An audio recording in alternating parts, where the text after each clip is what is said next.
Hey guys, welcome back for another cooking short vlog. So in this video, ginisa at pinapalambot ko na ang aking karning baka for caldereta. Naglalagay na lang ako ng mga sangkap para maging beef caldereta na ang aking nilolot. So guys, check out in the description box for the list of ingredients. After ko ilagay ang mga sangkap, simmer lang natin, then follow the rest of ingredients like carrots, potato, and lastly, the capsicum, and naglalagay din ako ng green pepper, yung siling haba, and haluin lang natin.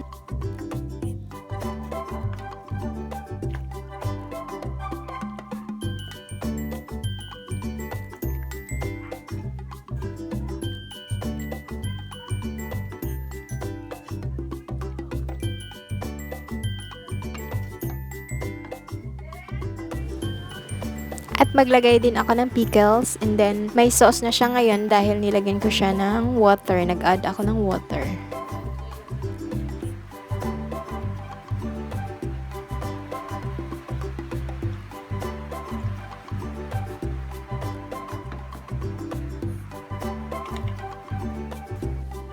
At gumamit ako ng Mamasitas really mix for caldereta. So this is not sponsored, baka naman Mamasitas.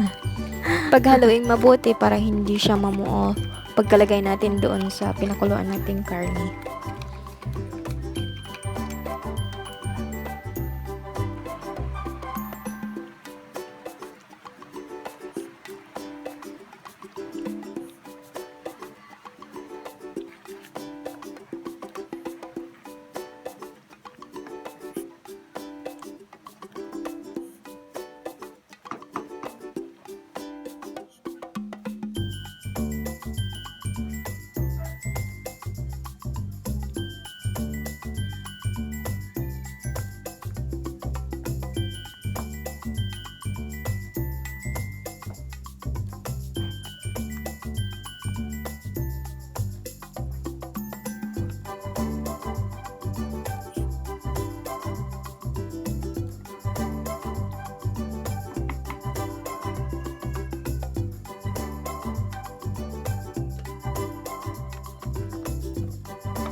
So, ayan, tapos na siya. Ipo-food tray ko na. Ilalagay ko na sa tray dahil i-deliver ko na po ito.